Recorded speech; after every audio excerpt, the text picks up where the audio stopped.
home baker. This is Carol, your fellow home baker from Cebu City.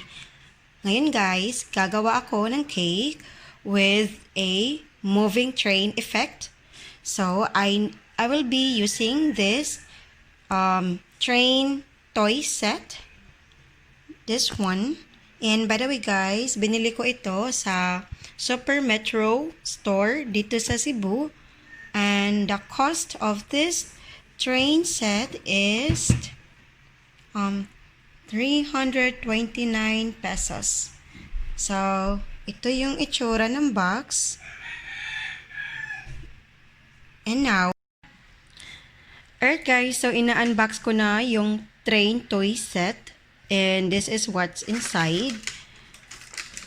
So, ito yung, I will be using this. I will be attaching this on the cake board. So, ididikit ko ito sa cake board using a glue gun.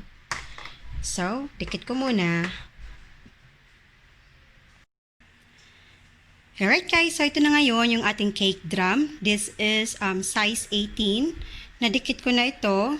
I used glue gun for this para stable yung pagkadikit niya. And I also have my cake ready. So I will be making a 2-tier cake, by the way. So my first tier, that is a chocolate moist cake.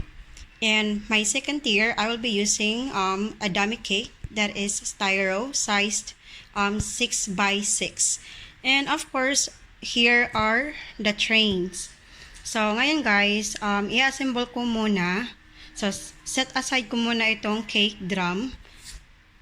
So I also used a small cake board for the cake para hindi maging dirty or messy yung ating cake drum. Alright guys, so now ready na yung ating 2-tier cake. So yung first tier, nilagyan ko na ng thin layer of icing to crumb coat.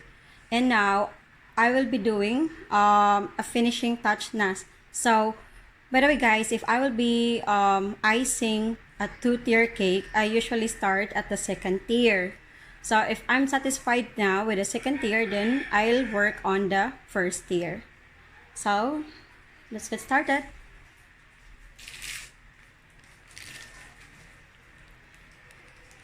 Alright guys, by the way, if I am going to ice the cake on the second tier, I usually used a pastry bag. So, kinat ko lang siya para even yung ating icing.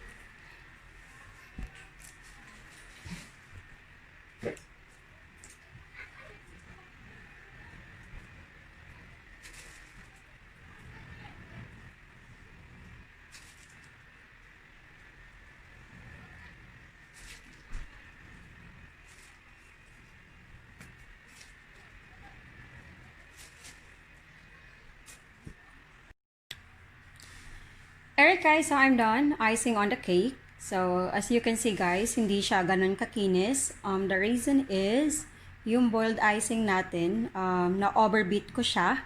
And hindi ko siya agad nagamit because I had to attend to a call. May tumawag sa akin na customer kanina.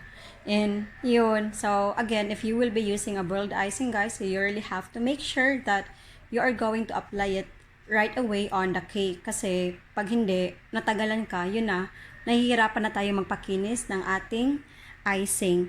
But anyway, so we are not yet done with our cake. So I will be applying some fondant details on the cake. So some flows will be covered by those fondant details. So alright, so now let's decorate our cake with fondant details. Alright guys, so this is now our final cake. So, na-assemble ko na siya guys. Ito na yung ating train. And this is our cake. Yung topper niya guys is Avengers because that's what the customer wanted. So, now, let's try to paandarin natin itong ating train. So, may button siya guys dito. It's, by the way, it's battery operated. So, yung switch niya to turn on is ito lang. See? And now, and yan na yung ating train cake.